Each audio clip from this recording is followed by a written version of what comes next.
आता हातोड करू शकतात का? अजिबात नाही. तो एक दुर्बेग आहे. येणाऱ्या निवडणुकीसमोर ठेवून हे सगळं चाललेलं कारस्थान. म्हणून कायदेशीर प्रोसिजरनच जायला पाहिजे सर. मग विश्वासात घ्यायचं कसं? विश्वासात घ्यायचा संबंधच कुठे येतो? हा विश्वासाचा विषयच नाही. म्हणजे पण लोकशाही हत्या झाली. कायदेशीर लोकशाही हत्या झाली. आमचं मतच घेणार नसाल तुम्ही. आम्ही काय जनावर आहोत का? शासनात ठरवलं म्हणून शहरात अधिसूचना काढा आणि नाही चालणार त्याला आम्हाला कायदेशीर मार्ग आहे. आम्ही त्या कायदेशीर मार्गाचा अवलंब करून ते हलून पडायचं आम्ही त्या ठिकाणी आम्ही ग्रामीण जनतेने तयारी ठेवलेली आहे. मी फक्त त्यांना एवढंच सांगतो, म्हणजे सूचक सांगतो, तुम्ही ग्रामपंचायत सदस्य किंवा सरपंच होण्यापेक्षा आमच्या इथे येऊन महापौर, स्थायी समिती सभापती व्हा. हे बिल्डर ऑफिससाठी हँडल चालायचं थेट म्हणतोय. त्यांची जागा ज्यादा दरात जाणार त्यांच्याकडेच पैसे घेणार आहेत. आमचं म्हणणं काय, शहराच्या फायदा आहे. म्हणजे बरीच लोक शेती करतात ना, त्यांच्या शेतीवर कुठं आरक्षण पडलं त्याचंही खोडून काढतो. आरक्षण कुठं पडलं? जिथं फ्लड एरिया आहे, जिथं पूरबाधित क्षेत्र आहे, तेच फक्त कोल्हापूर क्षेत्र राहिले. तुम्ही बघा, सर्वेकरांना मला सांगा, गाडगे साहेब निश्चित मी तयार आहे. येलो बेल्ट शेतकऱ्यांनी त्यावेळेला निश्चित 5,000 पेक्षा जास्त हरकत दाखल झाले जिल्ह्याचा झाला, पण कुठेही विचार केला नाही. हे शासन काम करताना नेहमी दाबून करतं, गरिबांच्या मुडक्या पायद्याचं काम करतं. 5,000 हरकती आल्या असत्या आणि त्यावर तिथल्या लोकप्रतिनिधी मान्य केलं नाही शासनानं, त्यावेळी त्यावर मोर्चे काढायला पाहिजे होते. महाराष्ट्र राज्याचे मुख्यमंत्री, दोन्ही उपमुख्यमंत्री यांनी सांगितलं की आता कोल्हापूर आणि कोल्हापूरच्या लगतची जी 8 गावं आहेत त्यांचा हद्दवाढीमध्ये समावेश करा. त्यांनी हे विधान केलं आणि एक प्रकारची हद्दवाढीच्या अनुषंगाने एक बत्ती लावली आणि त्या विषयानंतर मग वेगवेगळ्या प्रकारच्या चर्चा पुन्हा एकदा कोल्हापूरमध्ये रंगू लागल्या की निवडणुकीच्या अगोदर ही हद्दवाढ होणार की निवडणुकीच्या नंतर होणार, ही खरंच हद्दवाढ होणार की पुन्हा एकदा गाजर दाखवलं जाणार. आणि या निमित्तानं वेगवेगळ्या प्रकारच्या चर्चा, वेगवेगळ्या प्रकारचे शंका आणि वेगवेगळ्या प्रकारचे तर्क वितर्क लावले जात आहेत. आणि याच अनुषंगानं ज्या हद्दवाढीच्या बाजून आहेत ते देखील अतिशय आक्रमकपणानं हद्दवाढ का झाली पाहिजे या भूमिका जनतेच्या समोर मांडत आहे. तर ही हद्दवाढ आता तुर्तास होऊ नये, त्याच्यामधून काहीतरी आपल्याला मार्ग काढायला हवा, त्यासाठी एका बैठका घ्यायला हव्यात. ही सुद्धा बाजू मांडण्यासाठी हद्दवाढ विरोधी कृती समिती आहे, ती सुद्धा आपल्या परीने आपली भूमिका ग्रामस्थांच्या समोर आणि प्रशासनाच्या समोर मांडत आहे. तर गेल्या काही दिवसांपासून जेव्हापासून या 2 गोष्टी किंवा या 2 भूमिका समोर आल्या त्याच्यातून मध्यमार्ग म्हणून सरकारनं प्राधिकरणाचा मार्ग समोर आणला आणि मग प्राधिकरण सुद्धा या दृष्टिकोनातून कुठला मध्यमार्ग या स्थितीमध्ये काढू शकतं हा सुद्धा प्रश्न सध्या चर्चेला जात आहे. आणि या सगळ्या गोष्टींवरतीच आज पुन्हा एकदा सडेतोड रीतीनं कुठल्याही प्रकारची भीडभाड न राखता आणि थेट रीतीनं आपण या पुन्हा एकदा नागरिकांच्या प्रश्नावरती भाष्य करणार आहोत आणि त्यासाठी माध्यम असेल टीव्ही नेक्स्ट मराठीचं. तर माझ्यासोबत आहेत खऱ्या अर्थानं ज्यांनी यासाठी आग्रही भूमिका घेतली ते कोल्हापूरचे शहराचे आमदार राजेजी क्षीरसागर. त्यांनी मुख्यमंत्र्यांच्या समोर आपल्या सहकाऱ्यांच्या समेत हा विषय मांडला. त्या एक प्रकारे आपण असं म्हणू की सरकारच्या बाजूनच ही बाजू मांडण्यासाठी किंवा ती भूमिका मांडण्यासाठी हद्दवाढ व्हावी यासाठी किशोरजी घाडगे आपल्या सोबत आहेत. त्यानंतर गेल्या अनेक दिवसांपासून सातत्यानं हद्दवाढीच्या विरोधात म्हणता येणार नाही, परंतु एक लवचिक भूमिका घेत आता तुर्तास आपल्याला हद्दवाढ नको, परंतु त्याचे काही परिणाम, दुष्परिणाम या गोष्टीचा सारासार विचार व्हावा यासाठी सातत्यानं आग्रहाची भूमिका मांडणारे वडणगेचे माजी सरपंच आणि धदाडेचे नेते सचिनजी चौगले या ठिकाणी आहेत. आणि त्याच पद्धतीनं प्राधिकरणाच्या माध्यमातून आपली भूमिका S4Kच्या माध्यमातून सातत्यानं पुढे घेऊन जाणारे राजू माने देखील आहेत. तुम्हा सगळ्यांचं पुन्हा एकदा स्वागत. आणि मी सुरुवातीला म्हटलं त्या पद्धतीने मला ठाऊक आहे की तुम्ही आपापल्या भूमिकांवरती ठाम आहात, सडेतोड रीतीने तुम्ही भूमिका मांडता हे कोल्हापूरकरांना माहीत आहे आणि त्यामुळेच आजची चर्चा सुद्धा हातचं न राखता तितक्याच पद्धतीने होईल अशी अपेक्षा आहे. सगळ्यात महत्वाची गोष्ट नेमकं या बैठकीच्या बाबतीमध्येच अनेक वेगळ्या प्रकारच्या गोष्टी समोर येत आहेत. काही जण असं म्हणतात की ही बैठक तशी अधिकृत बोलवलीच नव्हती, क्षीरसागरजी गेलेत आणि मग मंत्र्यांची बैठक झाली आणि हा विषय पुढे नेमकं काय घडलं होतं? आपण जर पाहिलं की हद्दवाढीचा प्रश्न गेले अनेक वर्ष प्रलंबित आहे. यापूर्वीची शेवटची जर हद्दवाढ बघितली तर 1946 साली शहराच्या हद्द होती 66.4 किलोमीटर आणि तेवढीच हद्द आहे शहराची. आणि मुळामध्ये हद्दवाढ ही नैसर्गिक प्रक्रिया आहे. बाकीच्या शहरांच्या जर हद्दवाढीचा विचार केला आपण तर ती हद्दवाढ करताना विरोधक किंवा असा कुठलाही सरकारने विचार केला नाही. हद्दवाढ ही काय केलेली जाहीर केलेली आहे आणि यामध्ये कुठल्याही गव्हर्नमेंटला म्हणजे सरकारला बाइंडिंग नाही आहे. फक्त एक माणुसकीच्या दृष्टीनं आणि सगळ्यांचं सहमती व्हावी या दृष्टीनं सरकारचा हा प्रयत्न आहे. आणि आपण जर म्हटला की बैठक अधिकृत अनधिकृत या वर्षभरात तरी गेल्या अनेक वर्ष हे आंदोलन चालू आहे. ज्यावेळी नगरपालिकेतून महापालिकेत रूपांतर झालं 1972 साली, त्यावेळेपासून त्यावेळी नगरसेवकांची भूमिका होती. त्यावेळी देखील 1-2 वर्षाचा कालावधी त्यावेळेच्या सरकारनं त्यानं दिला होता की 2 वर्षात आपण काय करूया, हद्दवाढ करूया. नाहीतर नगरपालिकेतून महापालिकेत रूपांतर होताना त्यावेळी हद्दवाढ व्हायला पाहिजे होती. त्यामुळं आता या हद्दवाढीबद्दल शहराच्या लोकांच्या भावना तीव्र आहेत. कारण शहरातील जी ओपन स्पेस आहे किंवा जी जागा आहे ती शहरातील लोकांना पुरी पडत नाही. शहरात लोकसंख्येचे म्हणजे जी मूळची लोकसंख्या आणि आता ग्रामीण भागातले देखील आमचे बांधवच आहेत, ते रोजगारासाठी शहरात येतात, बाकीच्या व्यवहारासाठी शहरात येतात. त्यामुळं ते फ्लोटिंग जे लोकसंख्या येते त्याचा सर्व ताण शहराला सहन होत नाही. त्यामुळं शहर एक व्हर्टिकल म्हणजे उभी वाढ शहराची होत चाललेली आहे. आणि त्यात आता पुराचा प्रश्न म्हणजे पाणी जे पूर्वी येत नव्हतं ते आता शहरात पुराचं पाणी मोठ्या प्रमाणात आपण महापुराची स्थिती बघितली. असं जर पाहिल्यानंतर त्या पुराच्या स्थितीमुळे त्या ज्या थोड्याफार महापालिकेकडे ओपन स्पेस होत्या त्या देखील आता कमी झालेल्या आहेत. त्यामुळं शहर हे संपूर्ण जिल्ह्याचं हार्ट म्हणजे शहर वाढलं तर त्या संपूर्ण आजूबाजूचा विकास होतोय. आतापर्यंत संपूर्ण जागतिक पातळीवर देशात महाराष्ट्रात जे आपण पाहिलं की शहराचा विकास झाला की आजूबाजूचा विकास होतो. त्यामुळं सगळ्यांनी एकत्र येऊन कोल्हापूर शहराचं जी हद्दवाढ आहे ती जर झाली तर भविष्यात आता IT पार्क प्रस्तावित आहे, महालक्ष्मी तीर्थक्षेत्र विकास आराखडा प्रतीक्षेत आहे. त्याचबरोबर प्रमाणे ज्योतिबा विकास आराखडा आहे.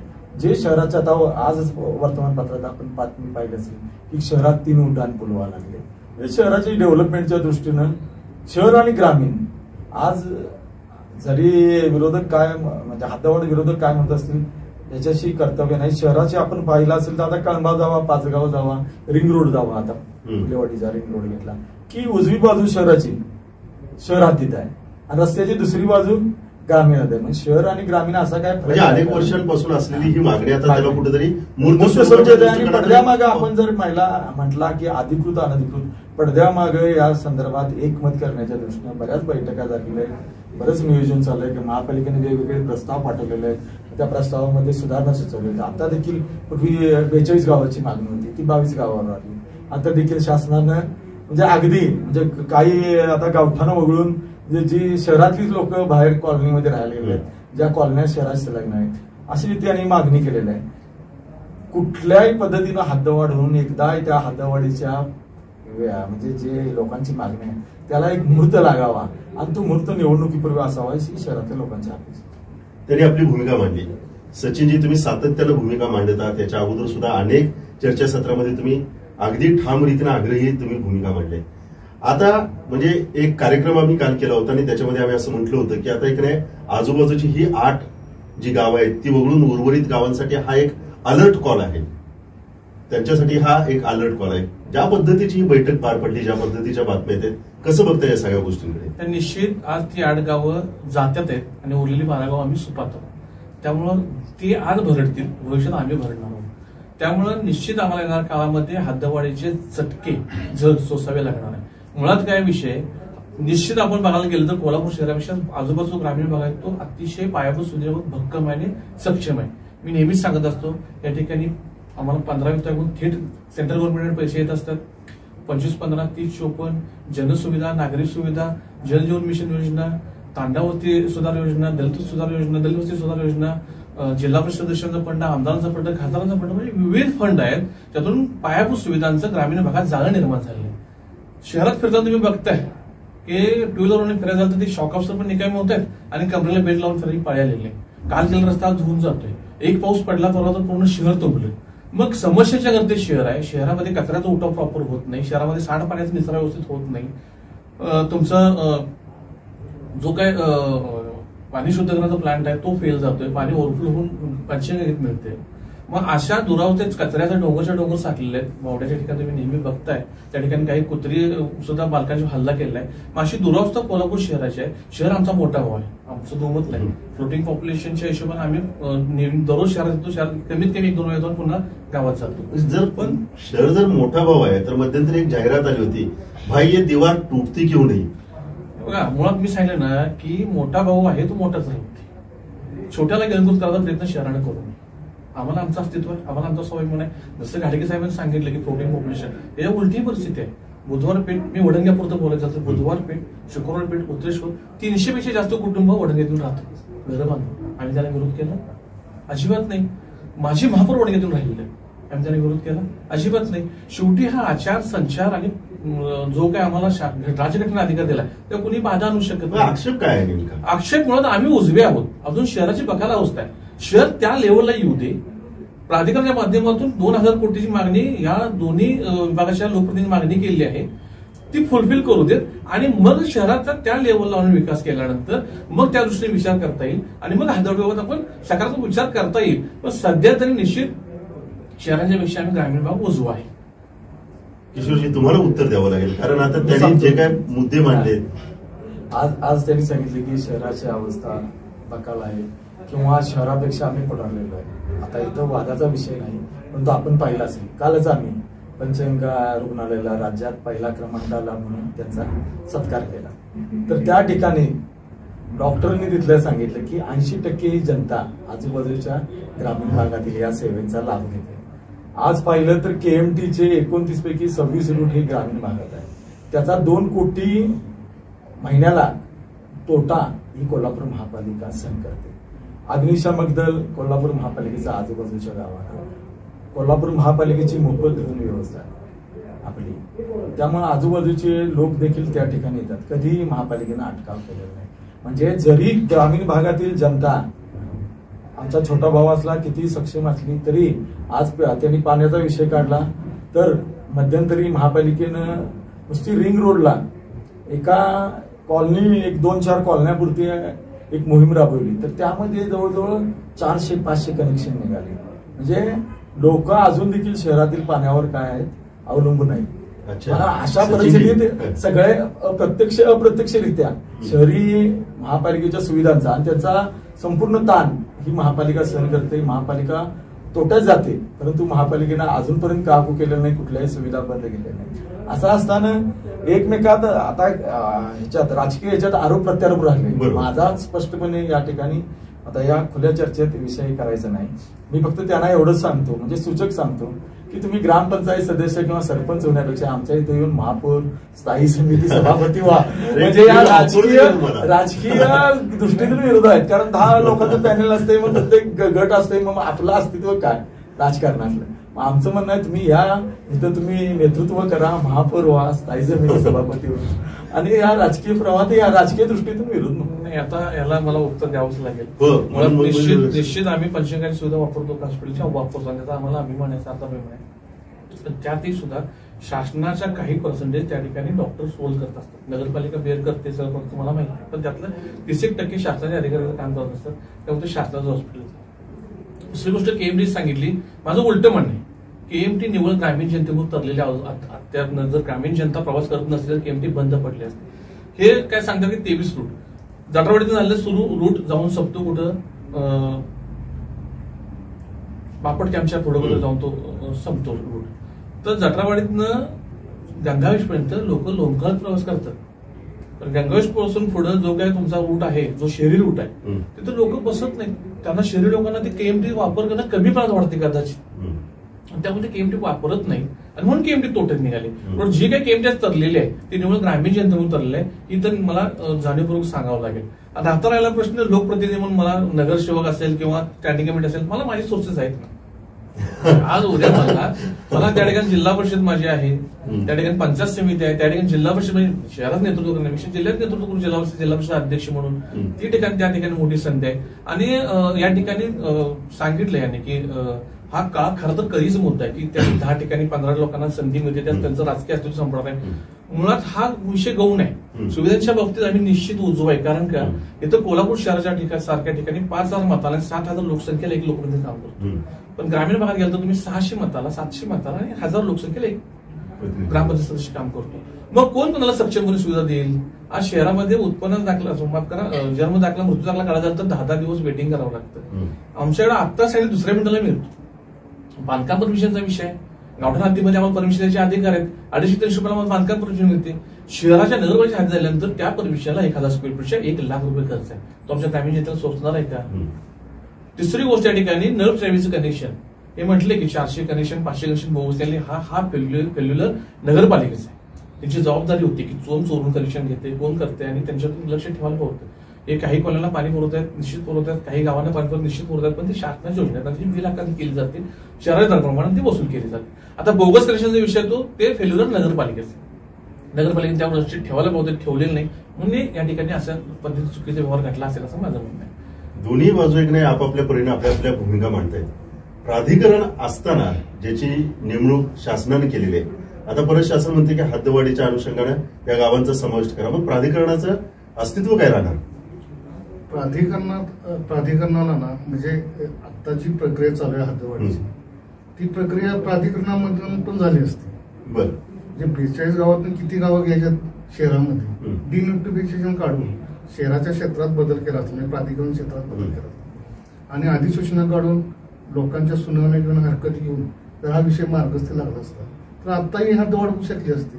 पण शासनानं का महानगरपालिकेच्या या संदर्भात हद्दवाढीचा विषय वेगळा प्राधिकरणामध्ये समावेश शासनानंच केली आणि शासनच यावर विचार करते की अधिसूचना काढायची आणि हे गाव समावेश. मग प्राधिकरणामध्ये डिनोटिफिकेशन करून ही गाव तुम्ही हद्दवाढीत समावेश करून घेऊ शकलं असतं ना. तुम्हाला 6 महिन्याचा कालावधीचा निवडणूक आयोगाचा काय विषय आला नसता आणि आता ही गावं हद्दवाढीत समावेश झाली असते. परंतु हे पण होत असताना ग्रामपंचायतीनं आम्ही जी चुका केलेल्या आहेत म्हणजे 9 वर्षाच्या कालावधीमध्ये आम्ही प्राधिकरणात कधी गेलोच नाही. मी म्हणण्यापेक्षा आमची 42 गावं कधी गेली नाहीत आणि आमचा प्रारूप आराखडा बनवा ज्या प्राधिकरणाला ह्या सध्याच्या नागरी विकास प्राधिकरणाला प्रारूप आराखडा बनवताच येत नाही आणि जिथं शासन 1 रुपया फंड देऊ शकत नाही तिथे आमचे लोकप्रतिनिधी म्हणतात की 2000 रुपये आम्ही निधी आणतो प्राधिकरणाला. जी गोष्ट शक्य होत नाही जी गोष्ट अस्तित्वात येऊ शकत नाही ह्या गोष्टीवर कोल्हापूरची हद्दवाढ चर्चा त्याला याला कुठंतर मूलभूत गरजांच्यावरती संघर्ष करण्यापेक्षा शहराच्या आणि जिल्ह्याच्या विकासाला याच प्राधिकरणाला महानगर प्रदेशात किंवा 21 कलम लागू करून जर केलं तर शहराचाही प्रश्न मिटेल आणि गावांचाही प्रश्न मिटेल. या प्राथमिक सुविधा आज ना उद्या कायम जिथं विकासाची व्याख्या येईल ही कायम आज ना उद्या चालतच राहणार आहे. आता तुमची भूमिका काय आहे ज्या पद्धतीचा आता या चर्चा चालू आहेत? आमची सध्या एकच माहिती आहे की या प्राधिकरणानं KMRD महानगर प्रदेश प्राधिकरण शासनाने यावरती निर्णय घेऊ याच्यावर निर्णय घ्यावा आणि हा विषय संपुष्ट. किशोरजी आता एका बाजूला एक नाही निवडणुकांचं बिगुल वाजलेलं आहे त्याच्यामुळे प्रभाग रचनेमध्ये सगळी सरकारी प्रशासकीय यंत्रणा त्याच्यामध्ये गुंतलेली आहे. अशात पुन्हा एकदा हद्दवाढीसाठी 8 गावांचा समावेश करा म्हणून एक प्रस्ताव समोर आलेला आहे. म्हणजे एका बाजूला सरकारनं सांगितले की तुम्हाला 4 महिन्यात निवडणुका घ्यायच्या आहेत परत आता ही जर 8 गावं त्याच्यामध्ये जर समाविष्ट करायची असतील तर पुन्हा आपल्याला प्रभाग रचना वेगळ्या पद्धतीने करावी लागेल पुन्हा सगळ्या गोष्टी होतील. मग खरंच हे निवडणुकीच्या तोंडावरती मांडलेली गोष्ट आहे का खरंच याच्यासाठी पुढे जायच्या दृष्टिकोनातून केलेली ही गोष्ट आहे? अजून देखील बराच निवडणुकीला कालावधी आहे. जरी 4 महिन्यात प्रभाग रचना होणार असली तरी आपण पाहिलं असेल की आज देखील वर्तमानपत्र बातम्यांमध्ये आलेले आहे की 3 टप्प्यामध्ये निवडणुका घेण्याचा म्हणजे प्रशासकीय जी यंत्रणा आहे आपली त्याच्यावर एवढा ताण आहे की 3 टप्प्यामध्ये निवडणुका घ्याव्या असा राज्य शासनाचा म्हणजे विचार चालू आहे. पहिल्या टप्प्यात अ वर्ग म्हणजे मुंबई पुणा नागपूर अशा मोठ्या महापालिका होतील. दुसऱ्या टप्प्यात जिल्हा परिषद पंचायत समिती होतील. तिसऱ्या टप्प्यात क किंवा ड वर्ग अशा महापालिका नगरपालिका होतील. आपण तिसऱ्या टप्प्यात शक्यतो जाईल.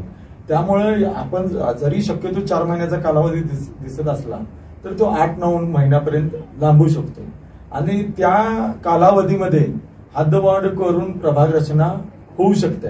आणि या संदर्भात मागच्या निवडणुकीमध्येच कल्याण डोंबिवलीला देखील अशी हद्दवाढ केली होती. त्यावेळी अशी परिस्थिती निर्माण झाली होती. तर त्यावेळी 21 गावांनी बरेच दिवस बंद पुकारला होता, परंतु शासनानं ती गावं थोडे दिवस त्यांना एक 6 महिन्याचा कालावधी देऊन बाकीच्या निवडणूक प्रक्रिया पार पडल्या आणि 6 महिन्यामध्ये त्यातली बरीच गावं हद्दवाढीतली परत महापालिका क्षेत्रात आली. आणि ही तरी आता जी गावं किंवा जे सांगितलेलं आहे जो एरिया तो शहराच्या अगदी लगतचाच आहे. जे शहर आणि तो एरिया ह्यामध्ये काही फरक नाही. आणि यातली आता सचिनरावांनी सांगितलं हे सत्य आहे की आमच्या भागातील शुक्रवारपेठ असेल बुधवारपेठ असेल शहरातली बरीच कुटुंब मग ती कुठं स्थायिक झाली आहेत की शहराच्या लगतच्या भागात स्थायिक झालेले आहे. त्यामुळं ती थोडक्यात आमचीच आहेत. त्यामुळे शहरात यायला त्यांना त्यामुळे त्यांना काय यायला काय हरकत नाही असं आम्हाला वाटतंय. तरी भौगोलिक तिकडं अशी भौगोलिकदृष्ट्या तरी त्यांचं एक घर आमच्या पेटीत असं आहे. एक घर बाबा उत्तरेश्वर पेटीत आहे, दुसरं घर कुठं शिंगणापूरला आहे, तिसरं घर सचिनराव मध्ये तसं कुठं ओढिंग्यात आहे आणि मतदार कुठं आहे उत्तरेश्वराला. म्हणजे अप्रत्यक्षरित्या ते हद्दवाढ जरी कागदावर झाली नसली तरी अप्रत्यक्षात ती झालेली आहे. ते मानतात ते मुद्दा त्यांच्या ठिकाणी योग्य असेल, मी काही नाकार देत नाही. पण मुळात मी तेच सांगितलं प्रोटीन पॉप्युलेशनचा विषय आला की शहरात ताण पडतो. त्या 300 कुटुंबाचा ताण आमच्या पडतो म्हणून काकू करत नाही. ते आमचेच बांधव आहेत, त्यांचा ताण आम्ही सहन करतो. त्यांचं ते म्हटले तसं मतदान निश्चित शहराच्या ठिकाणी ते ग्रामीण भागात ग्रामपंचायत मतदान नोंद केलेली नाही. त्यांचं सांडपाणी असेल, त्यांचं मलनिसरण असेल, त्यांचं पाणी पुरवठा असेल, त्या सगळ्या सुविधा आम्ही त्यांच्या पलीकडे रस्ते असेल आम्ही देतोय ना. ते का आमच्या त्या पंचायतीचं कर्तव्य म्हणून करतोय. तसं नगरपालिकेनं करायला पाहिजे होतं. ही लोक विस्थापित झाले नसतील, शहर जर प्रॉपर विकास झाला असता तर ही लोक विस्थापित झाली नसतील, निश्चित झाले नसतील. पण ते काय होत आहेत, मी माझं या ठिकाणी सांगणं हे आहे की हे बिल्डर ऑफिससाठी हट्ट चाललाय सगळ्यांचा आणि थेट म्हणतोय बिल्डर ऑफिससाठी. कारण मुळात काय विषय आहे, जर कोल्हापूर शहर सारख्या ठिकाणी अपार्टमेंट बांधली तर 8,000-9,000 स्क्वेअर फीटनं या ठिकाणी अपार्टमेंटला फ्लॅट जातो. आज कोटी रुपयाला फ्लॅट आहेत अपार्टमेंटचे. आणि तेच जर तुम्ही वडंग्यात गेला तर 1,000 स्क्वेअर फूट जागा तेव्हा 1200-1300 बांधकाम 35-40 लाखापर्यंत मिळते. उद्या ह्या बिल्डर लॉबीला नफाखोरी करायला ग्रामीण भागात लोक येणार नाहीत, तेवढे पैसे देणार नाहीत, म्हणून त्यांनाही हद्दवाढ पाहिजे. तुम्हाला काय बोलायचं? मला एवढंच त्यांना सांगायचं की त्याने आता बिल्डर लॉबीचा देखील विषय काढला. तर ग्रामीण भागामध्ये पण आता वेगवेगळ्या कॉलन्या व्हायला लागल्या, वेगवेगळे डेव्हलपमेंट चालू आहे. बिल्डर लॉबी शहरात जशी आहे तशी ग्रामीण भागात आहे. दुसरी गोष्ट अशी आहे की वेळोवेळी आमचे जे हद्दवाढीचे समर्थक बाबा इंदुरकर त्यांनी सायंटिफिक म्हणजे जे घटनेत प्रत्येक माणसाला जगण्याचा अधिकार आहे आणि जगण्याचा अधिकार असताना प्रत्येक व्यक्तीला किती जागा लागते त्याचा सायंटिफिक अभ्यास केलेला आहे, त्याचा रिसर्च केलेला आहे. शहराची आता लोकसंख्या अशी झालेली आहे की प्रत्येक व्यक्तीला जी जगण्यासाठी जागा लागते ती शहरात उपलब्ध होऊ शकत नाही. कारण शहराच्या जे आपले जागा घेतली की त्यामध्ये आरक्षण आली, त्यानंतर रस्ते आले, त्यानंतर बाकीचे सगळे जर क्रीडांगण आली, असं जर केले तर काही जागा शहरात शिल्लक राहत नाही. म्हणजे एक माणसाला जगण्यासाठी मूलभूत जी जागा लागते तेवढी लोकसंख्येच्या प्रमाणात उपलब्ध होऊ शकत नाही. दुसरा विषय त्यांनी भीती व्यक्त केली की बिल्डर लॉबी ग्रामीण भागात येईल किंवा काय. आता सध्या ग्रामीण भागात आपण बघितले आजूबाजूच्या वेगवेगळ्या कॉलन्या होतात, वेगवेगळी डेव्हलपमेंट या बिल्डिंग क्षेत्रात आता वेगळी चालू आहे. अपार्टमेंट देखील अगदी मोठमोठ्या ग्रामीण भागात आहे. शहराच्या लागत भागात तरी अतिशय मोठ्या प्रमाणावर ही बांधकामं चालू आहे. त्यामुळे बिल्डर लॉबी ग्रामीण भागातच आहे. आणि दुसरी गोष्ट, जर हद्दवाढ झाली तर त्यांनी ते म्हटले की दर वाढणार आमच्याकडे, मग त्याचा फायदा कोणाला होणार आहे? ग्रामीण भागातील जनतेलाच होणार आहे. त्यांची जागा ज्यादा दरात जाणार, त्यांच्याकडेच पैसे येणार आहेत. आमचं म्हणणं काय, शहराच्या फायदा आहे. आपल्याला मूळशीचा अनुभव आहे, आपल्याला साध्या माझ्याचा अनुभव आहे. या ठिकाणी मी निश्चित सांगू इच्छितो, साध्या माझ्याला चांगल्या हेतून दिल्ली खानकरांनी पर्यटन क्षेत्र जाहीर केलं. आज काय अवस्था आहे, तिथले मूळचे शेतकरी मोठ्या लोकांना जमिनी फार्म हाऊससाठी विकून मोकळे झाले आणि त्यांच्या फार्म हाऊस वॉच म्हणून काम करतात. ही वाईट परिस्थिती आहे, ही आमच्यावर येणार आहे. वडंग्याचा विचार केला तर 950 हेक्टर ऊसाचं क्षेत्र आहे, 15 दूध संस्था आहेत, 7 ते 8 लिटर दूध दररोज संकलन होतं. या सगळ्यांच्या वरवंटा फिरणार आहे. वडंग्यामध्ये सगळ्याच माणसाला शेतीत असलेला भाग आहे. शेतमजूर सुद्धा वडंग्यात मोठे कुटुंब आहेत, 1000पेक्षा जास्त कुटुंब शेती मजूर म्हणून काम करणारे, ज्यांच्या दूध उत्पादनाचा व्यवसाय त्यांच्यावर त्या ठिकाणी चालतो. ह्या सगळ्यावर वरवंटा फिरणार आहे. जर तुम्ही वडंग्यात आला आपण आणि नदीवर उभारला तर 200 मीटरवर त्या ठिकाणी अपार्टमेंट झाले आणि वडंगी बाकी नदीपासून 1.5 किलोमीटर लांब आहे. म्हणजे नगरपालिकेच्या चुकीच्या नियोजनाचा फटका पाप नगरपालिकेची ब्ल्यू लाईन मध्ये रेड लाईन मध्ये बांधकाम परमिशन दिल्या, भराव टाकले आणि ते पाणी पूर्ण आता वडंग्यात शिरते. पूर्वी वडंग्यात 2005 ला त्यापूर्वी 1919 पूर आले आणि 20 घरं पाण्यात गेली. आता 21 आणि 19 400 पेक्षा जास्त घर पाण्यात गेली. हे पातक करा तुम्ही, चुका करा तुम्ही, निस्तोर आम्ही का. पुन्हा जर नगरपालिकाचं विस्तारीकरण झालं, हद्दवाढ झाली आणि भविष्यात जाऊन आता आडगाव सोडून द्या, पण भविष्यात आम्ही पण त्यात आम्हाला पण त्याचं घ्यायचं प्रयोजन आहे. त्या पद्धतीने त्याच्यात चालले आहेत. मी म्हणतो इंग्रजांची नीती आहे, डिवाइड अँड रूल. 20 गाव एकदम अंगाव येतात ना, नको आड घ्या. 8 थंड पडलीत की मग पुन्हा आड घ्या. त्यामुळे आज ना उद्या आम्हालाही त्या जात्यात जावं लागणार आहे, आम्ही भरडणार आहे. आणि जर शहराच्या दोन्ही बाजूला, नदीच्या दोन्ही बाजूला शहर वाढलं तर मुळा मोठा व्हायला पंचगंगेची वेळ लागणार नाही. काय अवस्था आहे मुळा मोठाची. बरोबर. पाणी आहे, नदी आहे का गटरगंगा आहे का ओढा कळत नाही. हे पंचगंगा दुर्भिक्ष होणार आहे येणाऱ्या काळामध्ये, ती भीती आहे. आमचा शेती व्यवसाय संपणार आहे, आमचा शेतकरी संपणार आहे आणि मुळशी पॅटर्न आमचा होणार आहे किंवा जे साधेबाहेर झाली ती आमची अवस्था होणार आहे. कारण लोकांना खऱ्या अर्थानं पैसे विनियोग करायला तेवढी समज नसते ग्रामीण जनतेला. आणि तुम्हाला माहिती आहे मुळात कोल्हापूर शहरामध्ये काय काय प्रकार चालतात. आरक्षण टाकणे, मग कारभारी नगरसेवकांनी ते आरक्षण ती जमीन स्वस्तात घेणं आणि मग पुन्हा ती जमीन कमर्शियल पर्पजनं भविष्यात जाऊन विकणं. या सगळ्या खेळात आमचा ग्रामीण जनता खूप माग आहे, त्यांना काही माहिती नाही आणि ती भरडली जाईल की आम्हाला भीती वाटते. त्यामुळे आम्ही आमच्या शेतीवर जगतोय. मी तुम्हाला म्हणतो ना 7,000 लिटर दूध आम्ही या ठिकाणी पाडतो, उद्या बंद होणार आहे, हे सगळं ठप्प होणार आहे, अशी परिस्थिती. मला फक्त या ठिकाणी हे सांगायचं आहे, त्यांचा मोठा गैरसमज झालेला आहे. कारण जी शेतीची जमीन आहे त्याच्यावर आरक्षण टाकता येते किंवा शेतीची जमीन नष्ट होईल, हा गैरसमज आहे. म्हणूनच शासनानं त्यांची एकत्रित बैठक घेऊन असे गैरसमज दूर केले पाहिजे. कारण शहरात देखील आपण पाहिलं असेल, कदमवाडी घ्या, आपला बावडा घ्या, शहरात देखील म्हणजे बरीच लोक शेती करतात ना, मग त्यांच्या शेतीवर कुठं आरक्षण पडलं, त्याचंही खोडून काढतो. आरक्षण कुठं पडलं. जिथं फ्लड एरिया आहे, जिथं पूरबाधित क्षेत्र आहे, तेच फक्त कोल्हापूर शहर क्षेत्र राहिले. तुम्ही बघा, सर्वे करा, मग मला सांगा घाडगे साहेब, निश्चित मी तयार आहे. जिथं पूर येतो, पुरानं पूर्ण शेती बुडते, तिथंच फक्त शेती राहिलंय, अन्यथा कुठे शेती राहिलेली नाही. हे म्हणतात ठीक आहे की काही, पण येलो बेल्ट म्हणून प्रकार असतो, गावठाणाच्या बाहेर येलो बेल्ट असतो. आता जो येलो बेल्ट वडण्याचा खूप मोठा आहे, तिथे डेव्हलपमेंट होणार, तिथे शेती बंद होणार. आणि उद्या ही लॉबी तरबेज आहे हो, ही उद्या पूर्ण परिसर येलो बेल्ट करायला मागे पुढे बघणार नाही. अगदी मला म्हटलं ना मी, हे ज्यासाठी घाडगे साहेबांना निमंत्रित करतो वडंग्याला, वडंग्याच्या नदीवर आपण उभारून बघूया पावड्यातली बांधकामं कुठं, न्यू पॅलेसची बांधकामं कुठं झाले, हे उद्या वडंग्यात होणार नाही का. त्यामुळे उलट अजून शहराची कोचंबी लावणार आहे. आज शाहूपुरी सारख्या ठिकाणी पाणी येतं किंवा नागा पार्क वगैरे पाणी येतं, निम्म्यापेक्षा जास्त शहरच पाण्यात जाणार आहे. त्यामुळे हद्दवाढ करू नका ही माझी विनंती. आणि मुळात लहान आणि सुंदर शहर आपलं त्याच पद्धतीने आपण ठेवू. ठीक आहे, मला तुमच्याकडे येण्याच्या अगोदर, पण ह्याच्या अगोदर एक नाही, जर आपण पुणा वगैरे यासारख्या ठिकाणची जर बघितली तर त्यांची हद्दवाढ झाल्यामुळे तिथं रोजगार निर्मिती झाली, त्या ठिकाणी चालना मिळाली, वेगवेगळ्या गोष्टींची उभारणी झाली. मग आपण छोटं सुंदर शहर म्हणूनच आपण थांबायचं का भविष्याचा विचार करायचा नाही. मी तुम्हाला निश्चित सांगतो ना, पुण्यासारखं उदाहरण मी बेळगावच देतो. कोल्हापूर एवढं शहर असेल पण डेव्हलप केलं ना, राजकीय इच्छाशक्ती पाहिजे, तिचा अभाव लक्षात वाटत नाही. राजकीय इच्छाशक्ती नाही, निश्चित नाही, म्हणून डेव्हलपमेंट झाली. कोणी नेतो त्यांची राजकीय इच्छाशक्ती म्हणून डेव्हलप झाली नाही, माझं ठाम मत आहे. आणि राहता राहिला पुण्याचा विषय, पुण्याच्या आपल्या कोल्हापूरचे सहपालकमंत्री आदरणीय माधुरी मिसाळ साहेबांनी परवाही सांगितलं हद्दवाढ समर्थनाच्या बैठकीमध्ये की आम्ही हद्दवाढ केली, पण जी गावं घेतली त्यांना 2 वर्ष झाला आम्ही काही सुविधा देऊ शकलेलो नाही. ती अ वर्गातली महानगरपालिका, आपण ड वर्गातली महानगरपालिका कुठं पुरणार आहोत. बरं, मुळात हद्दवाढ झाल्यानंतर 8 गावांची ठीक आहे, म्हणजे तुम्ही म्हणता तर 8 गावांचं क्षेत्र कमी असेल, पण त्यावेळी 22 गावं मागणी करत होती, 20 गावं. घाडगे साहेबांनी सांगितलं 66 चौरस किलोमीटर हद्द शहराची आहे, ती वाढून साधारणपणे 190 चौरस किलोमीटर झाली असते. मुळात हद्द तिप्पट वाढली असते. फंडिंग किती होणार, लोकसंख्या वाढणार किती, 2-2.5 लाख.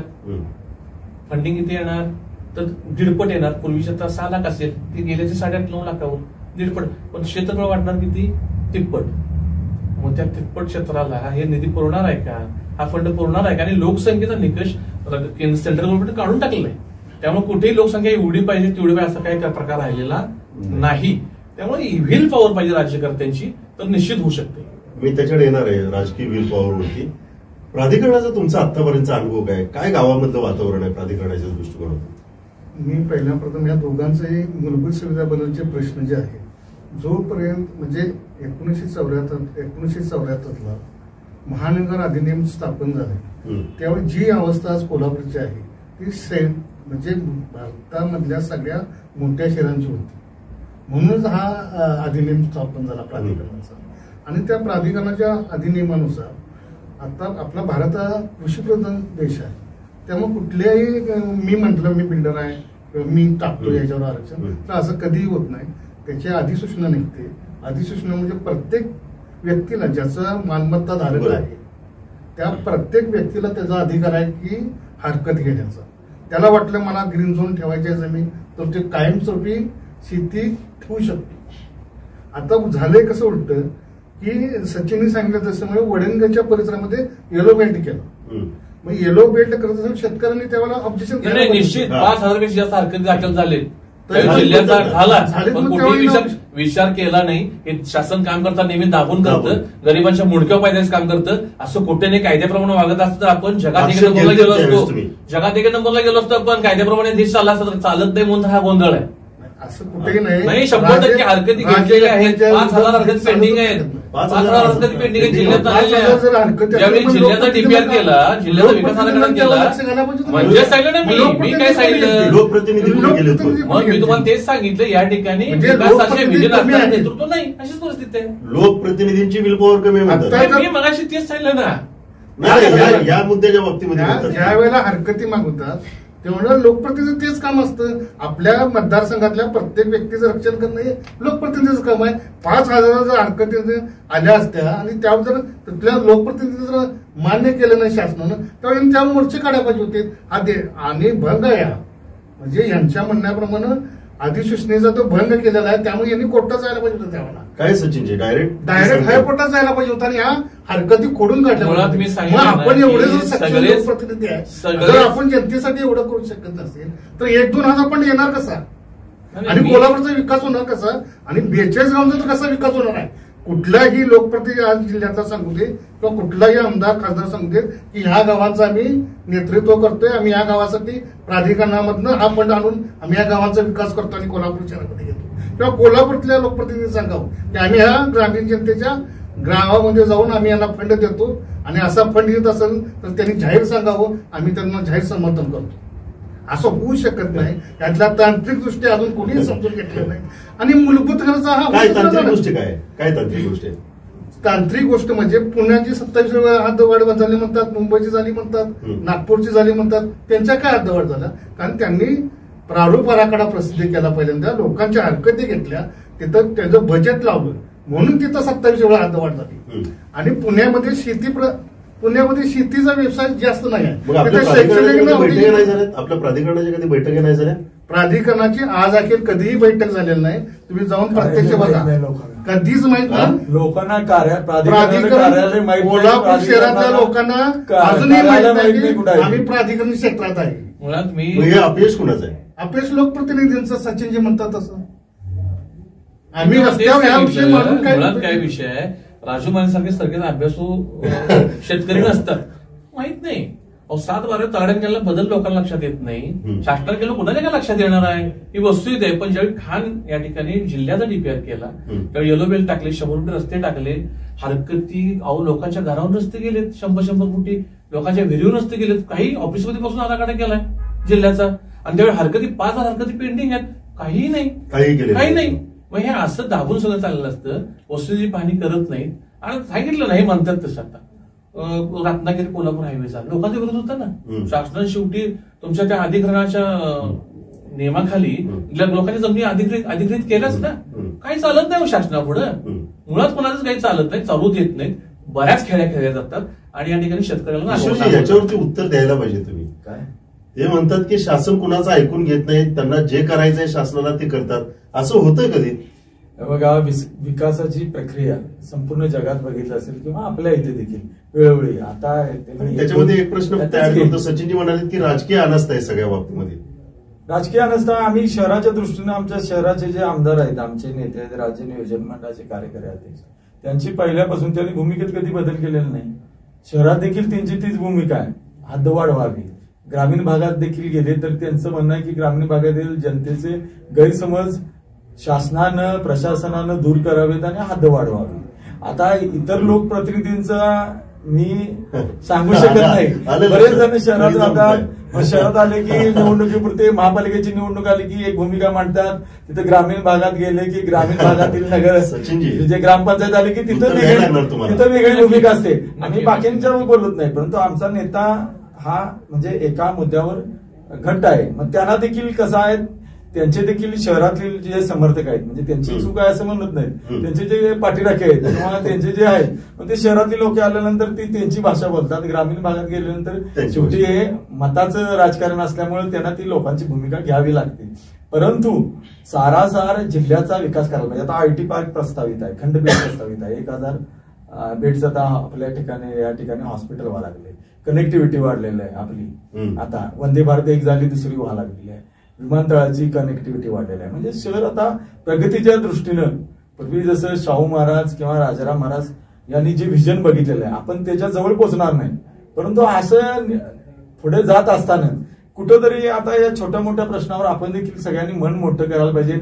आता त्यांनी राजूभाईंनी मांडलेला मुद्दा किंवा सचिनरावांनी मांडलेला मुद्दा मी देखील त्याच्याशी व्यक्तिगतरित्या सहमत आहे. कुठला की जो फंडचा मुद्दा मांडला की आम्हाला बरेच फंड मिळतात, तर आम्ही देखील सरकारकडे मागणी करू, जी प्रस्तावित गाव आहे किंवा भविष्यात येणार आहे त्यांना त्यासाठी विशेष निधी देता येतो का, त्यांच्यातील ज्या पायाभूत किंवा मूलभूत सुविधा आहे त्यासाठी विशेष निधी देऊन बाबा त्यांना देखील एक विश्वास होईल बाबा शहरात आल्यानंतर आम्हाला आमची काय होणार आहे, डेव्हलपमेंट होणार आहे. मग त्यांच्या काही सुविधा असतील किंवा त्यांचा जो फंड कमी होणार असेल आमच्याकडे आल्यामुळे त्यासाठी विशेष निधीची तरतूद करून हद्दवाढ करावी, असं काय करता येईल का? काय तुम्हाला काय बोलायचं होतं? मला एक ह्या म्हणजे प्रक्रियेमध्ये जाणून आलं, लोकप्रतिनिधी आणि स्थानिक लोकप्रतिनिधी म्हणजे आमच्या ग्रामपंचायतचे सुद्धा किंवा शहरातले की लोकांना विश्वासात घेतलं पाहिजे आणि मग हद्दवाढ केली पाहिजे. नेमकं लोकांना विश्वासात घ्यायचा म्हणजे प्रकार काय आहे? महाराष्ट्र शासनाला अधिसूचना काढायचा हक्क आहे, सुनावणी घ्यायचा आहे आणि लोकांची मतं जाणून घ्यायची. मग विश्वास कशाचा गोष्टीचा? विश्वास वगैरे ह्या प्रक्रियेमध्ये नाही आहे. इथं नागरिकांचं मत महत्वाचं आहे. विश्वासात घेणं हा विषय वेगळा किंवा फंड येणं हा विषय वेगळा. फंड कधी अगोदर तुमची प्रारूप आराखडा सादर करा, त्याच्यावर हरकती घ्या, लोकांचं म्हणणं आहे का, आमच्या ज्या गावांचा तुम्हाला विकास करायचा आहे त्या प्लॅनिंग अगोदर द्या ना, आम्हाला अंतिम आराखडा बनवून द्या, पण घ्या ना. विकासाला कुठलाही ग्रामीण भागातला एकही व्यक्ती विरोध करणार नाही याची मी आम्ही देतो, पण त्यांच्याजवळ त्यांचं ब्ल्यू प्रिंट द्या ना. काय तर हे जर ब्ल्यू प्रिंट देणार नसला तर हा प्रश्न असाच रगडत झाला. लोक उद्या हे बघा कालचं तर मध्ये प्रकरण वाटलं की गाव सभेचे ठराव आले पाहिजे, म्हणजे उलटी प्रोसिजर चालू झाली. म्हणजे माझ्या असण्यात कायद्याच्या दृष्टीने अधिसूचना ही शासनानं, राज्य शासन आणि नगररचना विभाग यांनी म्हणजे ते अधिसूचना काढून त्याचं गॅजेट व्हायला पाहिजे. गॅजेटमध्ये ते महाराष्ट्र शासनानं गॅजेट प्रसिद्ध करायला पाहिजे, कुठलं क्षेत्र आम्ही आणि कुठली लोकसंख्या आहे याचं गॅजेट प्रसिद्ध केल्यानंतर ते दैनिकामध्ये प्रसिद्ध करायला पाहिजे. आणि ही प्रोसिजर हद्दवाढीची आहे. तत्वतः हद्दवाढीला मान्यता वगैरे हा मला न पटणारा विषय आहे. पण मध्यंतरीच्या काळात एक नाही ही जनजागृती करण्यासाठी एक नाही गावनिहाय बैठक घेण्याचं नियोजन केलं होतं, पण त्यावेळेस गावनिहाय बैठकीमध्ये सुद्धा विरोध झाल्याचं पाहायला मिळालं. त्याच्यामुळे 100% आजही जरी गेला तर प्रत्येक गावात विरोधच होणार, म्हणून कायदेशीर प्रोसिजरनच जायला पाहिजे शासनाला. मग विश्वासात घ्यायचं कसं? विश्वासात घ्यायचा संबंधच कुठे येत होतो? हा विश्वासाचा विषयच नाही. कायदेशीर आमचं मतच घेणार नसाल तुम्ही, जनावर आहोत का? शासनानं ठरवलं म्हणून विषयच येत नाही. मुळात विश्वास राजीव माने साहेब म्हटले तसं आराखडा सादर करायला पाहिजे. हे आम्ही करणार आहोत, हे करणार आहोत, हे सांगायला पाहिजे. डायरेक्ट अधिसूचना काढा आणि नाही चालणार, त्याला आम्हाला कायदेशीर मार्ग आहेत, आम्ही त्या कायदेशीर मार्गाचा अवलंब करून ते हलून पडायचं आम्ही त्या ठिकाणी आम्ही ग्रामीण जनतेने तयारी ठेवलेली आहे. शासन म्हणजे सर्वस्व शेवटी सुप्रीम कोर्ट आहे, हायकोर्ट आहे, या गोष्टी आम्ही जाऊ निश्चित आणि त्या अधिसूचनेला आम्ही आव्हान द्यायची तयारी आमची आहे. पण मुळात ग्रामीण जनतेला काहीतरी प्रारूप आराखडा द्यायला पाहिजे. हे करतो ते करतो काहीच सांगत नाही. कोणाला तरी वाटते ना अर्धवट सांगा ना, तुमच्या गावात ह्या पद्धतीने आपण डेव्हलपमेंट करू, त्या पद्धतीने डेव्हलपमेंट त्यासाठी हा फंड गाडगे साहेबांनी म्हटलं तसं विशेष पॅकेज आम्ही या गावांसाठी देऊ, शासन देऊ शकतं, काय अडचण नाही. आज महालक्ष्मी आराखड्याचे 500 कोटी जाहीर केलेत. 257 कोटी या ठिकाणी ज्योतिबाच्या आराखड्यासाठी जाहीर केलेत. अशा पद्धतीने ह्या रुरल एरियासाठी डेव्हलपमेंटचं काहीतरी असं दिलं आणि ते सादरीकरण केलं, राजीव गांधी सरकारने ब्ल्यू प्रिंट सादर केली, या पद्धतीने विकास, तर निश्चित लोक त्यावेळी विचार करतील. पण जर दाबून करायला लागला, लोकशाहीची हत्या येते, आमच्या अधिकारांचं काय? बरं, मुळात 14 जुलैला तुम्हाला प्रारूप मतदारसंघाची रचना प्रसिद्ध करायला सांगितले. बरोबर. 21 जुलैपर्यंत हरकती मागवायच्या आहेत. 28 जुलैला अंतिम सुनावणी आहे. मग असं असताना आता हातोड करू शकतात का? अजिबात नाही. डोळ्यात धुतबेग आहे. येणाऱ्या निवडणुकीसमोर ठेवून हे सगळं चाललेलं कारस्थान. आता त्यांनी जरी सांगितलं असेल तर आजच वर्तमानपत्रात आलं की निवडणूक आयोगाच्या निवडणूक आयोगाची सल्ला मसलत करून हद्दवाढीचा प्रश्न निकालात निघणार. म्हणजे याच्यामध्ये काहीतरी तरतूद मुळात मला तेच शासनानं नाही, मुळात नाही, मला तेच सांगतो की सुप्रीम कोर्टाने गाईडलाईन की 4 महिन्यात निवडणुका घ्या. बरोबर. त्यामुळे त्यांना 4 महिन्यात निवडणुका घ्याव्या लागतील. एका महिना एक्सटेंड होईल. डिसेंबरच्या पूर्वी सगळ्या निवडणुका संपवाव्याच लागतील. तेवढा कालावधी आहे. आणि दुसरी गोष्ट अशा आहे, म्हणजे त्यांनी जरी सांगितलं असेल तरी या निवडणुकीच्या पूर्वी या हद्दवाढ होऊ शकते आणि व्हावी अशी शहरातली जनतेची मागणी आहे. दुसरी गोष्ट, आता विश्वासाचा किंवा इतर जो विषय निघालेला आहे, म्हणजे हा विश्वास कसा आहे की एक जनतेचा लोकप्रतिनिधी किंवा शासन विचार करताना जरी कायदा एक सांगत असेल, म्हणजे जरी कायद्यावर ठाम असेल बोट, तरी बाबा त्याच्यातून काहीतरी जनतेचा रोष होऊ नये याची काळजी शासन किंवा स्थानिक लोकप्रतिनिधी घेणार. त्यामुळे हा विश्वासाचा मुद्दा राजेश साहेब आग्रही असणं 100% क्रमप्राप्त आहे, कारण त्यांनी आग्रही राहायलाच पाहिजे, कारण ते फक्त शहराचं नेतृत्व करतात. पण ज्याची गोष्ट होती ती मगाशी गाडगे साहेब, ग्रामीण आणि शहरीचं नेतृत्व त्यांची अडचणच आहे. त्यांना दोन्ही लोक सांभाळायला पाहिजेत, दोन्ही लोकांचा बॅलन्स करायला पाहिजे. पण माझी तुम्हाला या चॅलेंजच्या माध्यमातून विनंती आहे, आता गाडगे साहेब म्हणजे शहरी जनतेची इच्छा की हात वाढवावी. तुम्ही साहेब एक ग्राउंड रिपोर्ट शहरातला करा, एक ग्रामीण भागातला करा आणि खरोखर रिपोर्ट काढा. शहरातल्या तळातल्या जनतेची अजिबात इच्छा नाही. माझे बरेच मित्र परिवार आहे, माझे पै पाहुणे, इथं आम्हाला सुविधांची अनास्था आहे. आमचं देखील आम्हाला सुविधांची अनास्था आहे.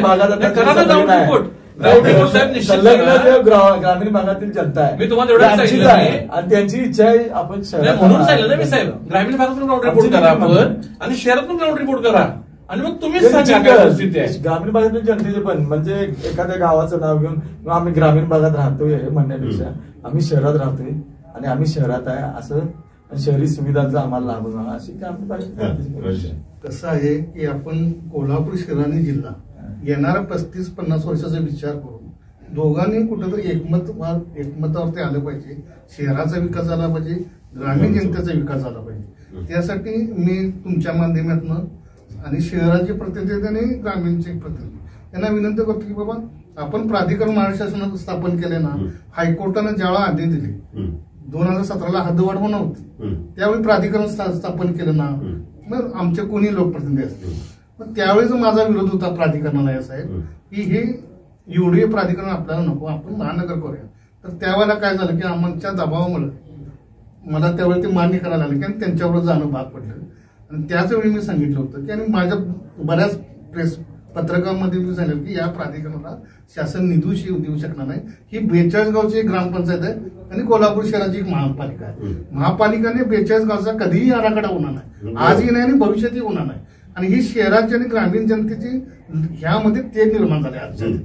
ही जर तेढ निर्माण करायची असेल तर शहर आणि 42 गाव किंवा जे काय अपेक्षित असतील लोकांना त्यांचा एक आराखडा बनवा की शहर आणि गाव ही एकच आहे. आणि ह्यासाठी शासनाला काय करायला लागते, तर प्राधिकरणाला 21चा रूल आहे ते थोडा कॅन्सल केला. जेवढा पाहिजे तेवढा शहराला फंड येईल, ग्रामीण जनतेला फंड येईल, जिल्ह्याला फंड येईल.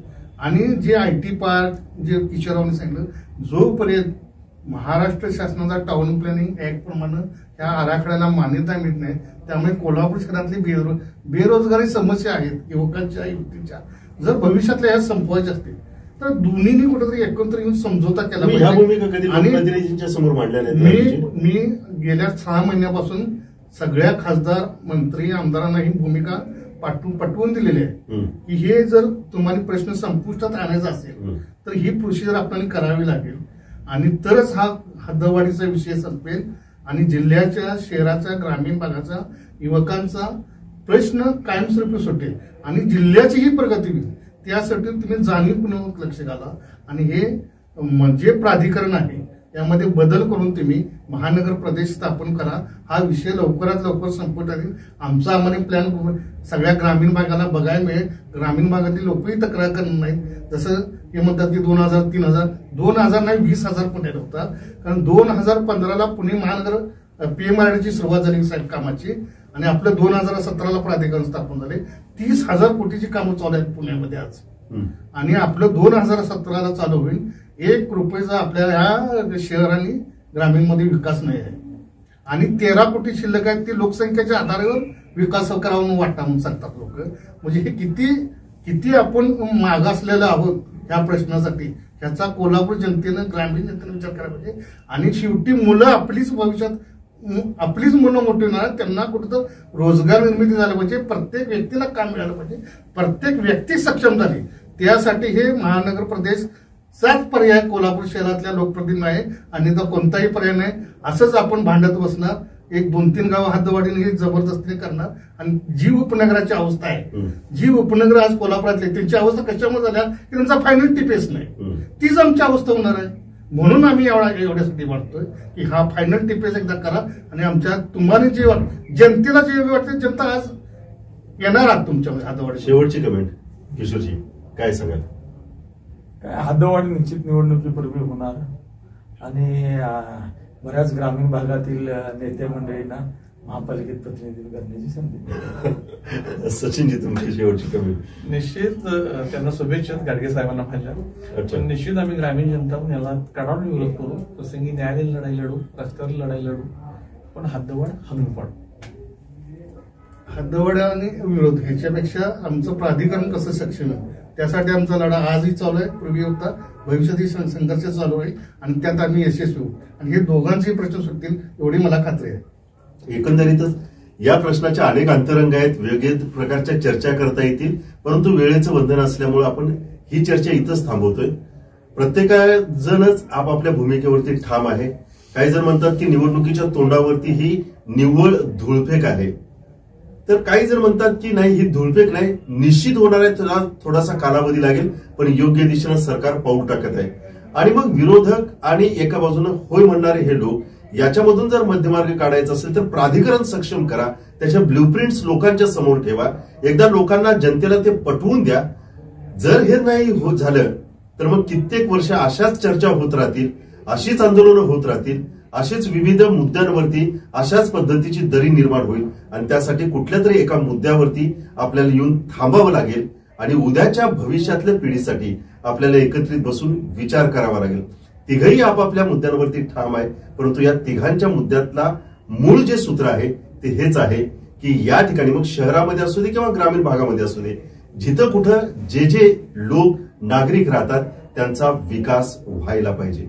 पण विकास कसा होणार हाच तर कळीचा मुद्दा आहे आणि त्यासाठीच आपण ही चर्चा आज घडवून आणलो. उद्याच्या दिवसांमध्ये सुद्धा आपण अशाच पद्धतीनं थेट ग्राउंडवरती जाऊन ग्राउंड रिपोर्ट जाणून घेऊया आणि नेमकं तिथल्या जनतेचं तिथल्या लोकांची मतं काय आहेत, शहरातल्या जनतेची मतं काय आहेत हे सुद्धा तुमच्यापर्यंत पोहोचवू आणि त्यानंतर या सगळ्या गोष्टींना पुन्हा एकदा नव्यानं आपण वाचा फोडण्याचं काम करू. पण तुर्तास आपण इथंच थांबूया. कुठेही जाऊ नका. पाहत राहा TV नेक्स्ट मराठी. सर आपण आलात त्याबद्दल मी आपल्या मनापासून